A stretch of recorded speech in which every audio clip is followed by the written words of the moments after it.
আজকে একটা নতুন ধরনের রেসিপি হচ্ছে ডুমুরের পাকোড়া। ডুমুরের দানা বাদ দিয়ে সাইডগুলো কেটে নিয়ে ভালো করে ধুয়ে এর মধ্যে বেসন, কালো জিরে, জোয়ান, হলুদ, লঙ্কা, একটু পেঁয়াজ কুচিও দেওয়া হয়েছে, রসুন কুচিও দেওয়া হয়েছে। এগুলো বাদ দিয়েও করা যেতে পারে। আর মুচমুচে করার জন্য একটু খাবার সোডা দেওয়া হয়েছে।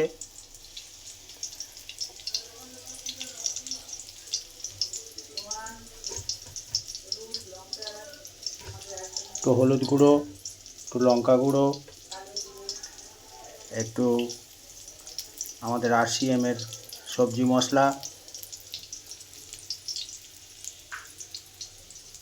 কিছু ভাজা হয়ে গেছে, খুব মুচমুচে হয়েছে।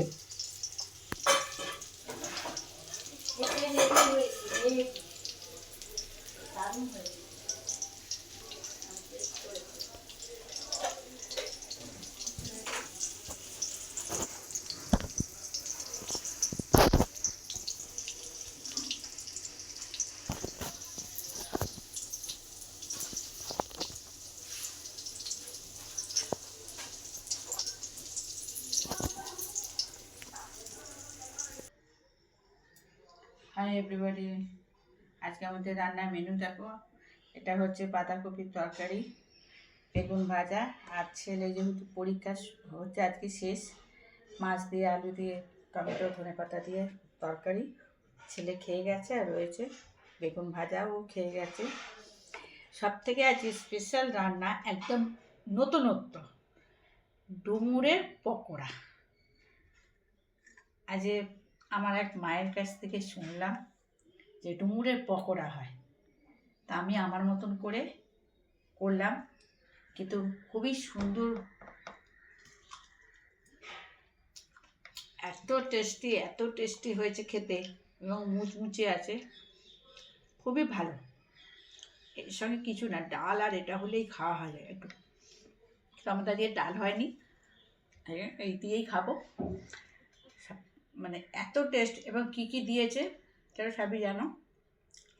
আমার কথাকেও একটু খাওয়াই, খেয়ে বলুন কেমন হয়েছে। দারুণ হয়েছে, দারুণ হয়েছে খেতে, মানে একদম অভিনব। মানে আমার ছেলে খেয়েও, মানে ও ডুমুর এমনি সাদা তো খায় না, কিন্তু এইটা না তা চেটে পুটে খাবে। আমি ওই প্রথম খাচ্ছি ডুমুরের পকোড়া।